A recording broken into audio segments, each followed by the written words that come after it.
He wasn't in any hospital records. No ID badge. No employee file. Just one grainy photo, a man in hospital scrubs, standing with Emily Hart in a locked hallway. No one else was around. No witnesses. No reason for him to be there. Weeks later, both were gone. And what she left behind would flip the entire investigation upside down. But who was this man? And how deep did his ties to Emily really go? Tonight, we follow the trail of the man with no name and discover that disappearing isn't always an accident. Welcome back to Deep Crimes Uncovered. This is episode 4 of The Quiet Exit of Emily Hart. If you thought this was just a case of a missing nurse, think again. Because Emily may not have disappeared alone. And the man she vanished with carried a past soaked in secrets, lies, and loss. The still image was captured by camera 14, a faulty security cam outside the old West Wing at Maple Hollow Medical. Time-stamped February 10th, 2:13 a.m.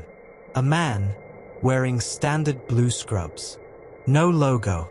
No ID badge. At first, staff thought he might have been a temp worker or emergency staffer.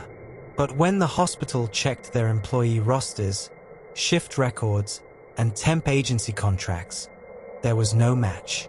No one had hired him. No security sign-in. No parking record. Nothing. The man stayed for 7 minutes. In that time, he spoke quietly to Emily. At one point, he reached out and hugged her, an embrace that investigators later described as familiar but restrained. Then, without a word, he left through the south stairwell and disappeared into the night. When police ran his face through facial recognition software, they didn't expect a hit. But they got one. A partial match to Jonathan Grady, a former trauma surgeon from Columbus, Ohio. His record? Troubled. In 2017, Grady lost his medical license after he was caught forging prescriptions for opioids, not for himself, but allegedly to help a terminal patient. That claim was never proven, but it left a permanent stain on his name. After the scandal, Grady spiraled. Reports of depression, bankruptcies, evictions. Then, in 2019, he vanished. No phone bills, no utility accounts, no lease agreements. Just gone. Until that February night with Emily Hart. After connecting Jonathan Grady to the mystery photo, authorities launched a second, deeper search of Emily's home. This time, they brought in behavioral experts, specialists who look for conscious hiding, the way someone under stress might stash critical information.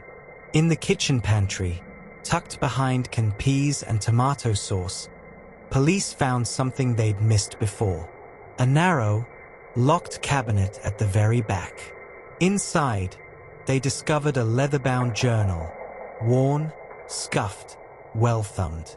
The first half of the journal read like a diary. Long entries about patient grief, burnout, dreams Emily had abandoned. Scribbled prayers.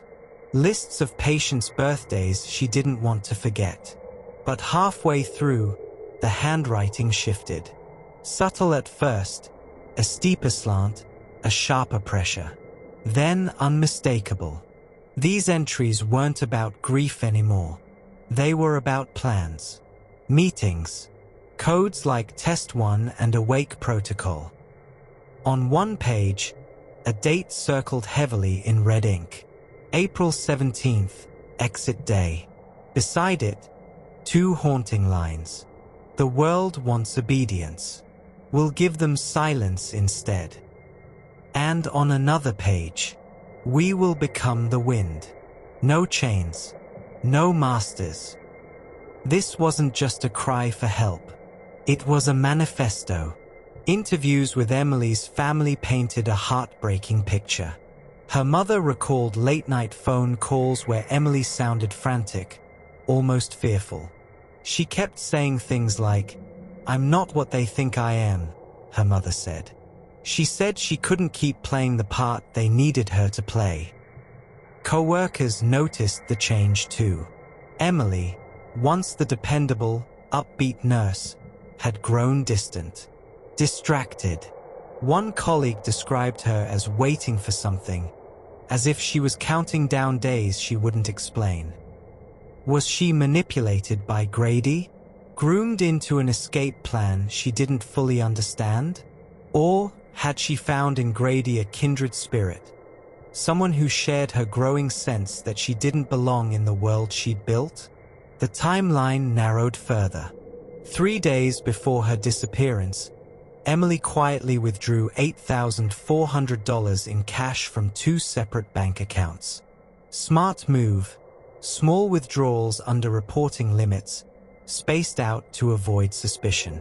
No red flags, no holds. That same afternoon, cameras at Albany's Amtrak station caught her, or someone who looked exactly like her, purchasing a one-way ticket to Chicago, under the alias Ellen Garner. 2 hours later, a second figure boarded the same train. Male, scrubs under a heavy jacket, partial match to Jonathan Grady. The destination? Chicago Union Station. And if that sounds familiar, it should.